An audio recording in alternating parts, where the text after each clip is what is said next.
Hello YouTubers, William Collins with WC Knives. Thought today that I had to build a handle for a crook knife that I made yesterday, and so I thought I'd take you along with me.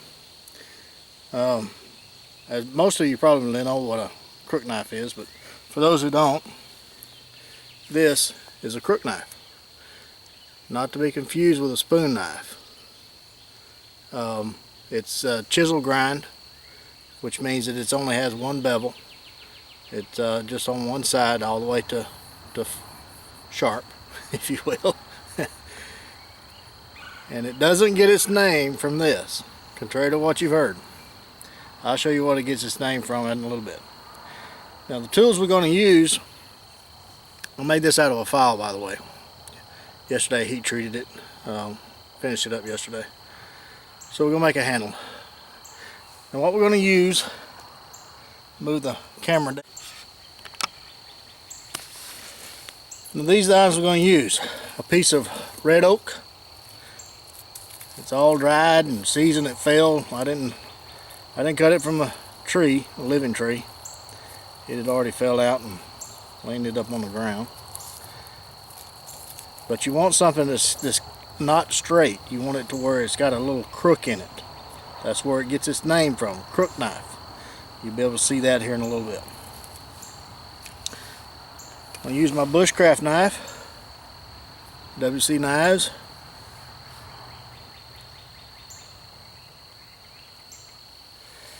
And Baco Laplander saw. Now these crook knives, if you've seen any Ray Mears videos, you know exactly what they're used for. They were first started back, I think, in the 1700s, when the Canadian Indians first discovered steel, or got steel from the trappers. Excuse me. They started making these knives because it helped them carve their canoes. And it's just an invaluable tool to a bushcrafter. It can be used as a plane. It can carve bowls, spoons. It'll square wood. It'll round corners. It'll just do a lot of things. And hopefully before the day's over with, I'll be able to show you what all it can do. But hang with me. We're gonna get started here, and I'll show you how one's made. Let me reposition the camera, and we'll get started. Okay. First we're going to do is we're going to shave all this stuff off. I want to save it because I may decide to have a cup of tea later, so I'm just going to kind of save it into these this old piece of bark here.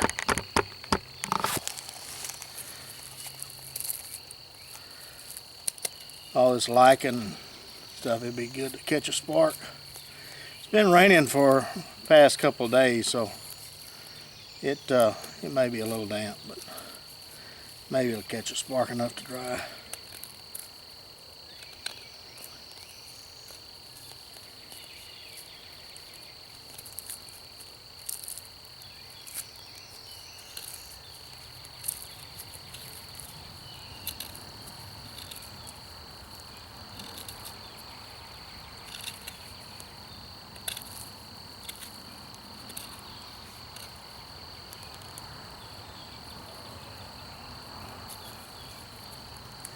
Okay, just set that off to the side somewhere. Alright.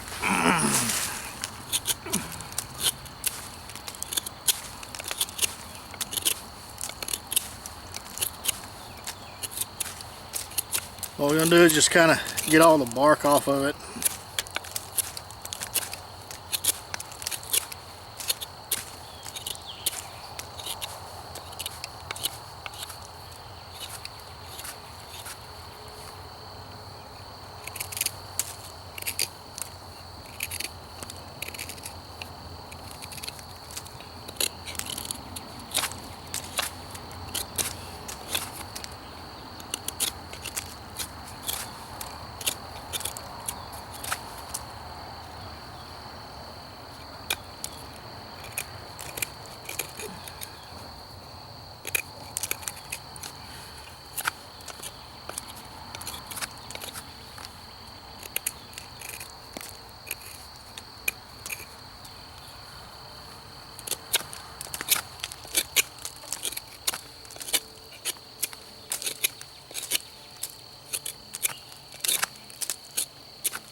readjust the camera here.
Okay, got the bark off of it.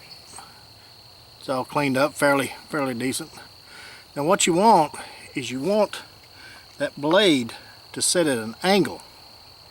So when you have it in your hand, that blade is off to one side, because if you can see when you're planing wood, I can get it here, you want the blade straight, but your wrist, you don't want it at an uncomfortable angle.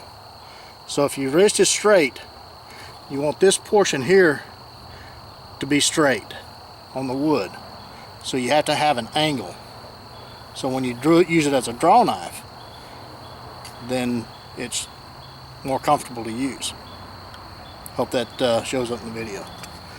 So anyway, let's think that, and that's where it gets the crook knife from. You see, because it has that little crook in it. It's not from the curve in the blade.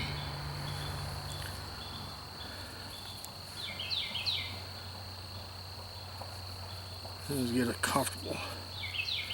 Where it's comfortable at. It's a little thick. That's pretty comfortable there. What I want to do is just kind of measure it here, put it even at a stronger angle. You can see that.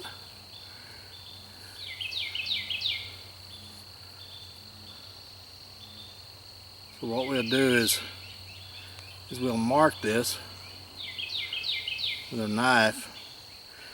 Now the claim to fame to this is that you can replace a handle while you're out in the bush. So, I mean, you could probably use charcoal as a pencil, but we're just gonna use a knife to scribe where we're at here. Just a little scratch there. What I want to do is I want to cut it to a flat spot. So the best way to do that is with a saw.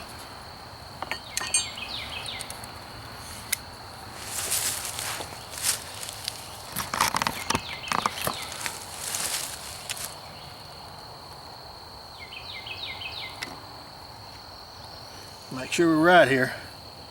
Measure twice, cut once.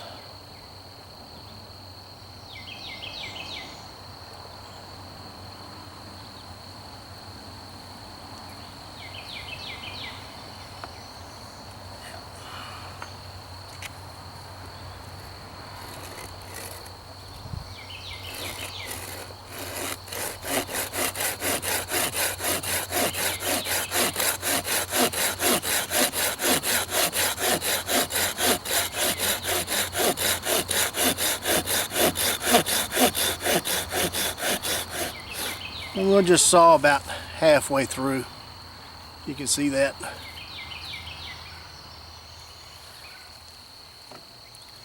Let's see if we got me a hammer pole. Let me get a hammer pole. Everything around here is pretty rotten. Hang on, I'll get me a hammer pole and I'll be right back.